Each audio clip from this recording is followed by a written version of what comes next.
পূর্ণিমা, আজ কি আছে? দুপুরে রান্না আইটেমে কি কি আছে তোমার? আজকে আমি একটা ভালো জিনিস রান্না করছি। কি ভালো জিনিস আবার? এখন তো বর্ষাকাল, বাইরে প্রচুর বৃষ্টি হচ্ছে। এই যে আমি ভাতটা সবই উপর দিলাম। আর আজকে দুপুরবেলা আমার মেনুতে আছে নাকি, কি আছে? এই দেখো, দেখাও দেখাও দেখি কি আছে। মাটন। বাবা, দেখো দেখো যা মাটন। বৃষ্টির মধ্যে খুব ভালো জমবে খাওয়া হ্যাঁ তাহলে, হ্যাঁ বুঝতে পারছি হ্যাঁ, আমি। অলরেডি দেখো আমি আলুও বসিয়ে দিয়েছি। দেখো আলু তো ভাজা বসিয়ে দিয়েছি, আমার ভাজাও হয়ে গেছে আলু। দেখো আলু আমার ভাজা হয়ে গেছে।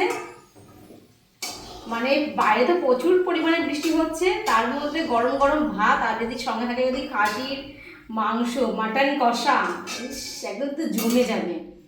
তো দেখো আমার তেলটা গরম হয়ে গেছে, এর মধ্যে আমি একটু জিরে দিয়ে দেবো, জিরে ফোড়ন দেবো সামান্য।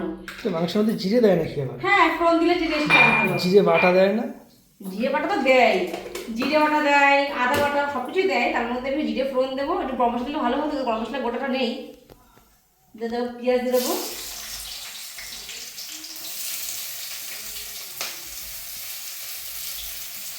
রান্না ভালো হবে তো নাকি কি জানি, কি করো কিছু তো বুঝে পাই না আমি। আচ্ছা, আমার রান্না তো আমি প্রশংসা করবো না, তোমরা তুমি নিজেই খেয়ে বলো, মানে দুপুরবেলা যখন খাবা তখন নিশ্চয়ই আমি বলবে। খেয়ে নাকি তোমার ফেসবুক ইউটিউব বন্ধুরা খেয়ে বলবে কেমন হ্যাঁ, লাগছে সেটা রান্না? অবশ্যই আমার সমস্ত বন্ধুরা খেয়ে বলবে যে কেমন রান্না হয়েছে, কিন্তু দুঃখের বিষয় তারা আসতে পারবে না আমার বাড়িতে। কেন, তুমি ঠিকানা বলো না কারণ কাউকে? ঠিকানা বলেছি, কিন্তু মানে আসতে পারবে না, কারণ সম্ভব না আসা। যারা আমার কাছের মানুষ থাকে আসলে তারা অবশ্যই আসতে পারবে, কিন্তু যারা দূরের মানুষ তারা তো সহজে আসতে পারবে না। তো দেখো পেঁয়াজটা আমি দিয়ে দিয়েছি, এর মধ্যে কিন্তু আমি গোটা পেঁয়াজ দিয়েছি, দুটো পেঁয়াজ দিয়েছি। তো দেখো এই পেঁয়াজগুলো যে এবার লালচে লালচে ভাজা হয়ে যাবে, মানে বাদামি বাদামি ভাজা হয়ে যাবে, তখন কিন্তু আমি দিয়ে দেবো মশলা। তো চলো, আমার কিন্তু এর মধ্যে মশলা হয়ে গেছে। না, আরেকটু হবে, দাঁড়াও, আরেকটু মশলা হবে। কিন্তু আমার বাদামি বাদামি কালার কিন্তু চলে এসছে। এবার এর মধ্যে দিয়ে দেবেন আমি কি মশলা। এর মধ্যে মশলা কি কি দিয়েছি আমি তোমাদের বলছি। হ্যাঁ, মশলা দিয়ে দিই।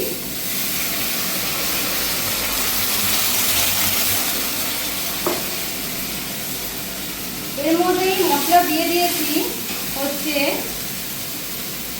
আদা দিয়েছি, জিরে দিয়েছি, দুটো গোটা রসুন দিয়েছি, আর হচ্ছে শুকনো লঙ্কা দিয়ে দিয়েছি। এর মধ্যে আমি মশলা দিয়ে দিয়েছি। তো এটা কিন্তু ভালো করে আমি কষাবো, কারণ এই না কষালে না এটা একটা একটা কাঁচা কাঁচা গন্ধ বেরোবে, রসুনের কাঁচা কাঁচা একটা গন্ধ বেরোবে। এই জন্য আমি ভালো করে মশলাটা কষিয়ে নেব। যখন মশলাটা কষানো হবে ভালোভাবে, কি করে বুঝবো, তাই তো, মশলাটা কষানো হলো কিনা। মশলাটা আমি অনেকক্ষণ ধরে মশলা কষাবো। কষানোর পরে মশলাটা থেকে যখনই তেল ছেড়ে দেবে, তখনই কিন্তু আমি হচ্ছে তারপরে এর মধ্যে দিয়ে দেবো এই যে খাসির মাংস রাখা আছে, এই যে মাটন মাটন দিয়ে দেবো। তারপরে টমেটো কুচিগুলো দিয়ে দেবো। তো এখন আমি 2-3 মিনিট এটা আমি ভালো করে কষিয়ে নিই। আমার কিন্তু মশলা প্রায় অনেকটা কষানো হয়ে গেছে, তেলও ছেড়ে দিয়েছে। এরপরে কিন্তু আমি দিয়ে দেবো এর মধ্যে সেই মাটন, জুসি মাটন, বুঝেছো? সেটা কি লাল লাল ঝাল ঝাল হবে নাকি আবার? অবশ্যই আছে, লাল লাল ঝাল ঝাল মাটন কষা হবে। এই এখন তো আপনের মতো হবে নাকি? একান্ত আপনার তোমার ঝরে ঝরে পড়ে যায়। এটা হবে মিষ্টি দিয়ে আর কালি দিয়ে সেই লাল লাল ঝাল ঝাল মাটন কষা।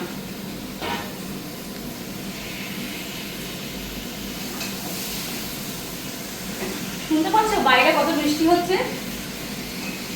বাইরে কিন্তু প্রচুর বৃষ্টি হচ্ছে। আর বৃষ্টির মধ্যে কিন্তু বৃষ্টির মধ্যে পড়ে দিলে অ্যাকচুয়ালি মানে চিকেন কি হতো, খিচুড়ি করা তো। হ্যাঁ, একটা কিছু তো করেছিল, খিচুড়ি রেসিপি তো আমি তোমাদেরকে দিয়েছি। না গো, দিইনি খিচুড়ি রেসিপি। এই তো পরশু দিনকে খিচুড়ি করেছিলাম। প্রচুর মানে তোমার বৃষ্টি হচ্ছিল, আজকেও কিন্তু বেশ বৃষ্টি বাইরে, প্রচুর বৃষ্টি কিন্তু আজকে বাইরে। তা আমার কিন্তু কষানো হয়ে গেছে। তো আমি কিন্তু এখন দেখো এই ভাজা আলুটা আমি রেখেছিলাম, এই ভাজা আলুটা দিয়ে দেবো। কারণ আগের থেকে দিইনি কেন, তাহলে আলুটা না বলে যেত, মাংস সেদ্ধ হতো না। তো দেখো আমার কিন্তু কষানো হয়ে গেছে, এরপরে আমি জল দিয়ে দেবো। দেখো দেখো প্রায় অর্ধেকের বেশি কিন্তু কষানো হয়ে গেছে। এবার এরপরে জল দিয়ে আমি ঢাকা দিয়ে দেব।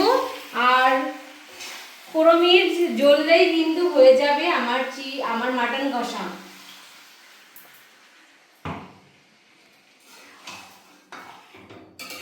একদম লাল লাল ঝাল ঝাল মাটন কষা।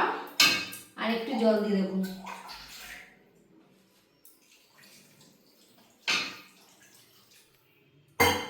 দেখো দেখো কি সুন্দর কালারটা এসছে।